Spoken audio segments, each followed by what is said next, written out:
Okay, first things first, let me state right away that this is not a sponsored video at all. Neither Raycon nor anybody else is sponsoring us in the making of this video. It is simply an honest review based on my and my girlfriend's experience with Raycons over about the past 8 months. Also, I want to mention and give a quick shout out. Tech Space Cowboy did a review a couple months ago about the same Raycons that we have. Totally recommend checking his video out. He's got some awesome points that he makes. And I just want to say that even though I've watched his review to compare it against my thoughts, I didn't try to bite his style. He's wearing a cool PlayStation shirt. I'm wearing an OK N64 shirt. Purely coincidental. It just happened that way, and I want to state for the record, I like his shirt more anyway. Okay, let's get into it. So lately we've been seeing a ton of ad reads on some of our favorite YouTube channels, and they've been for Raycons. So we decided we would pick some up, and we did. We both bought a pair of the everyday earbuds, which are gonna run you about $80 at the time of making this video. That could go up or go down, but right now they're about $80, and when we bought them, they were also that price. Now, to be fair, we did kind of get a little discount because a lot of our favorite YouTubers, hello Leon Lush, hello Curtis Connor, they have codes that you can use to get like 15% off, which is what we both did. So thanks guys. So this video is going to be broken into 4 basic chapters. We're going to go over the claims that Raycon makes on their website for the product. We're going to go over the negatives that we've had in our experience with them over the past several months. We're going to go over the positives that we've had over the past several months. And then I'm going to give you kind of a general takeaway to think about to make you a more informed shopper. Let's check it out.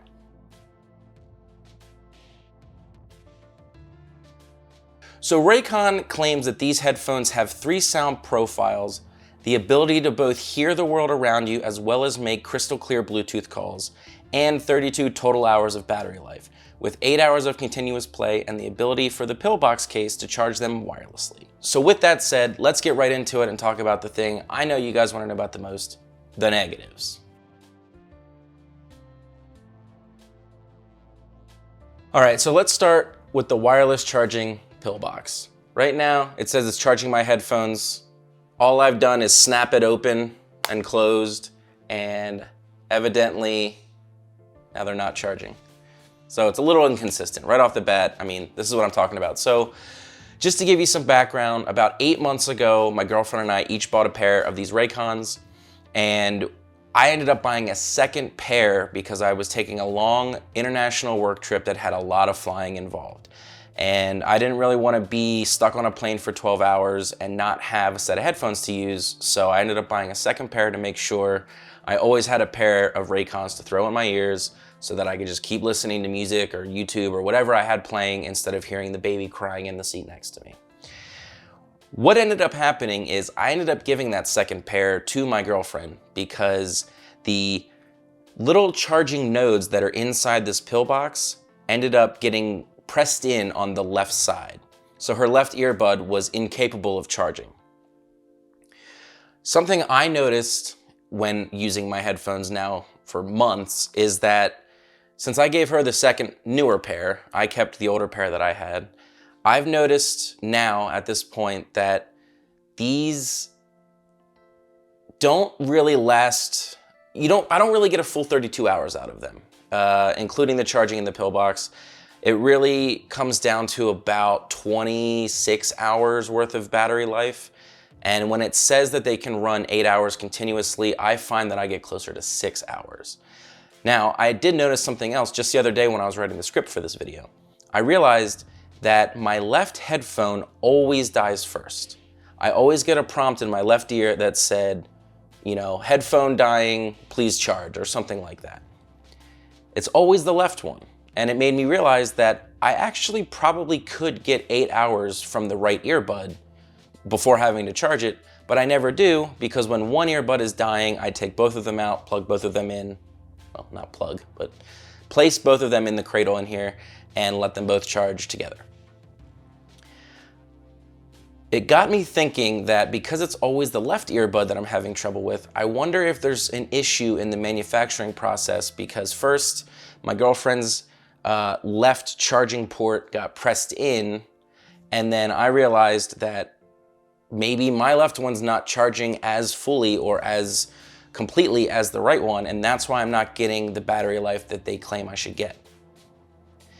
So that's something to consider moving forward. Out of a total of 3 pairs of headphones that we've bought between us, 2 of them seem to have issues with the left earbud. Another thing I want to say about this little pill box, it is a Type-C USB charging port, which is great. My girlfriend and I both have Samsung phones that use a Type-C charger, so we always have a cable on us, which means I'm always able to charge these, which is awesome. However, I noticed that the port itself is not very snug, and I've run into a ton of instances when I'm traveling and on the road, staying in hotels all the time, that I plug it in and maybe lay it on the table or lay it on the bed, and I leave for 12 hours and I come back, and just in the process of sitting it down, the USB cable became slightly dislodged and therefore didn't charge. So after I come back from a long 12-hour day of work and I have to fly out the next day, I realize now I either have to charge my phone or my headphones because I only brought one cable, since they can both use the same one, and my headphones didn't charge while I was gone for the day. So that's something that's been kind of a bummer, but that's a small price to pay. I just have to be a little more careful when I do it because I really do like having the USB Type-C port. Okay, so I want to talk a little bit more about the battery life claim. On the website, it says that you can get 8 hours of continuous play and a total of 32 hours if you used up the entire charge from this little pill box over the headphones multiple charges. Like I said before, I have gotten closer to probably 26 hours before the pill box needs to be recharged, and I usually only get around 6 hours per play. Even my cat Mazzy has something to say about it. Mazzy, tell him, queen. Yeah.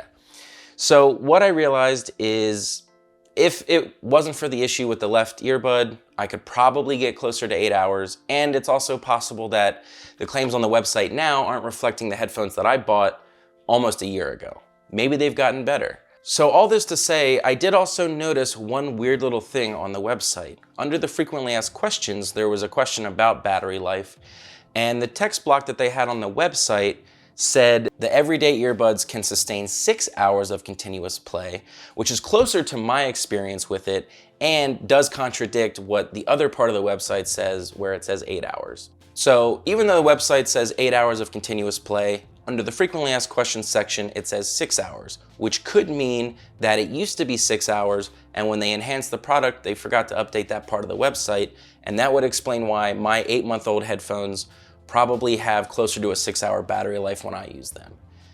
Takes about 80 to 90 minutes per charge, and I have this based on traveling internationally on long 12 to 14-hour flights several times. I've done it twice in the past year where I've taken multiple long trips overseas, and what I noticed is I can usually get through the first 6 hours of a flight, take my headphones out, put them in the pill box to charge, and that's usually around the time that they're bringing a meal around. So I can eat the meal and use the bathroom and stretch my legs and just kind of get myself situated. And in about an hour and a half, they should be fully charged again, and I can bank another 6 hours of listening for the remainder of the flight most of the time. On some of the longer ones that were closer to 14, 15-hour flights, I did have to take them out again and charge them again before the flight was over, which means they were averaging about a 6-hour runtime. Okay, so the final gripe that I really have with these headphones is the vivid voice technology. According to the website, you can make crystal clear Bluetooth calls, and in my and my girlfriend's experience, that is patently untrue. It is completely false. We have had the worst Bluetooth phone call experience with these headphones. One specific example that comes to my mind is I was sitting in the terminal at LAX waiting for a flight, and my girlfriend called me. I kept the headphones in, I answered, and I started talking to her. She told me that she could barely hear me, and there was a guy a couple seats down from me having a phone call with somebody. She could actually hear his conversation extremely well while I sounded like I was in the background. So I don't know if my particular headphones just have the microphone sitting backwards, but apparently she could hear all the noise around me crystal clear, and I was really hard to hear. I was pretty disappointed in this, and so I told her to put her headphones in and call me back, and I would listen to what it sounded like while she had her headphones in, and she was right. She was at the time cleaning the apartment, and I could hear, I swear I could hear the wiping of the countertop better than I could hear her talking. So I have to say that every time somebody calls and I'm wearing these headphones, I pause my music, take them out, put them in here, and answer off of Bluetooth, because it is just not a good call. And this is something else I must emphasize. Maybe that's something that Raycon has improved upon in the newer models, but the ones that we are using, not good for calls. Okay, so the obvious joke here is that Raycon puts the con in Raycon. But before you click away from that absolutely awful joke, let's talk about some of the things that they do really well.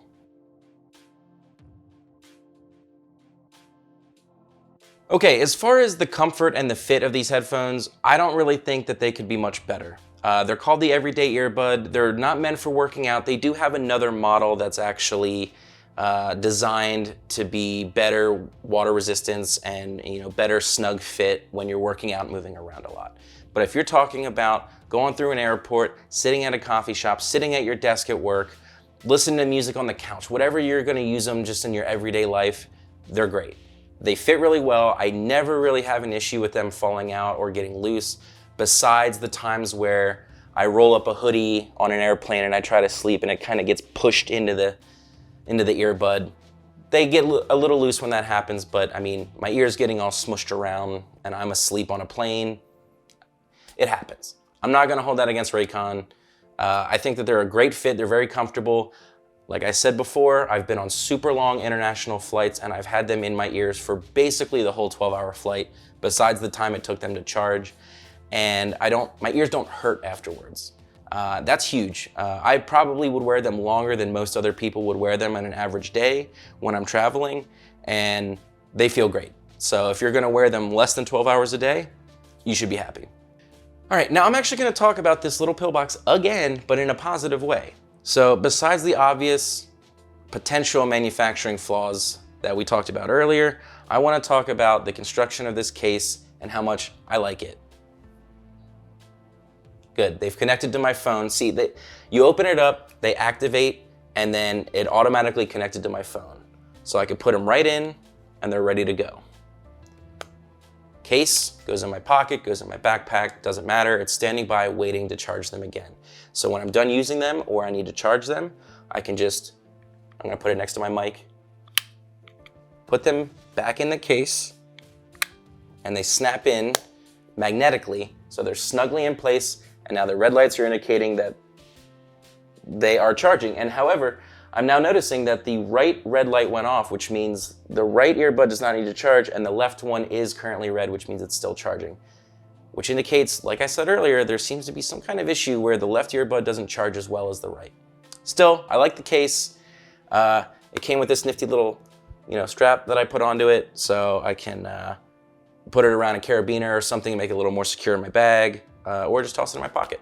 So at the beginning, in the claims, I mentioned the sound profiles and awareness mode. Now, I'm going to admit that I haven't really played around with the sound profiles at all. I just have whatever the default is on, because between podcasts and music, I don't really need a super in-depth listening experience. I'm not an audiophile. I'm not somebody who really wants extreme control over the sound of my music in my earbuds.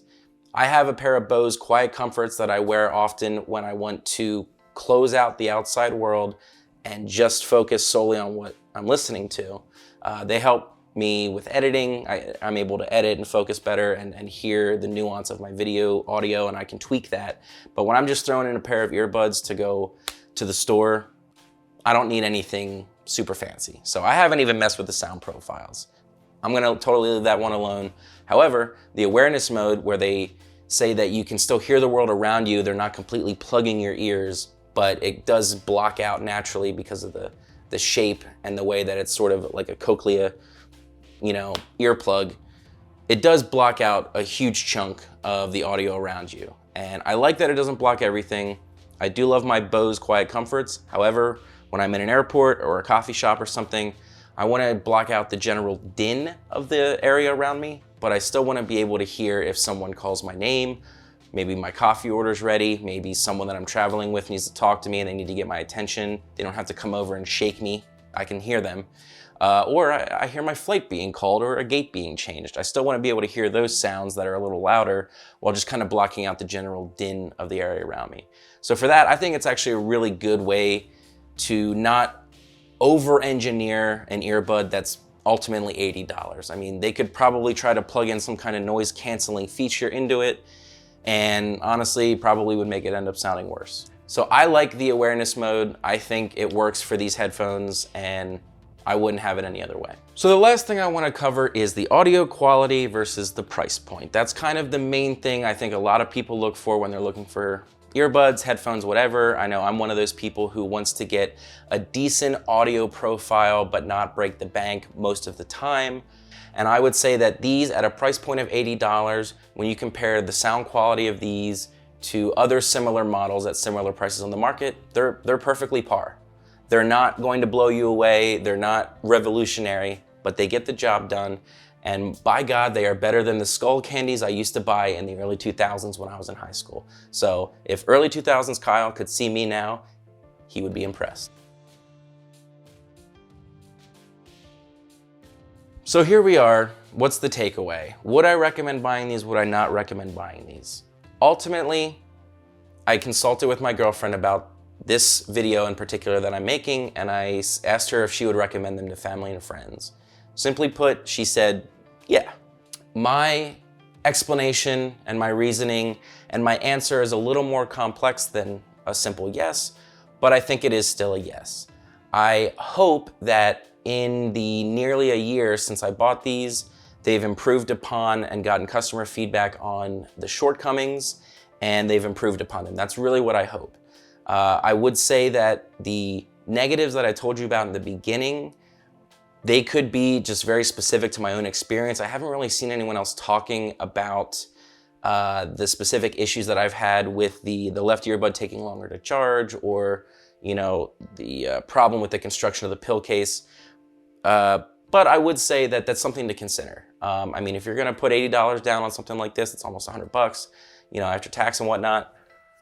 That's no small amount of money for a lot of people, especially right now, we're all feeling the squeeze. So something to consider. No product is perfect, and I think any mass manufactured earbuds could potentially have the same issues that these Raycons have had.